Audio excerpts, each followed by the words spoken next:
So she came and she was depressed, got a 73.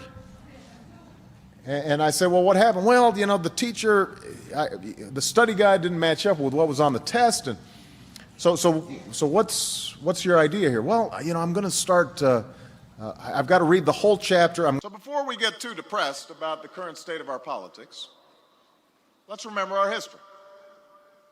Because I watch the shows every day, and I would see you come into the press room before the bill passed, you know, kind of slumped over, looking a little depressed.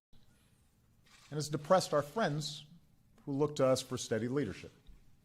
It was a complete failure. And I was very depressed because I thought, well, everybody said that they were concerned about crime, but when I organized the meeting, nobody came. And they wrote, our daughter had the typical teenage drama in school that at times really got her depressed about school and life in general.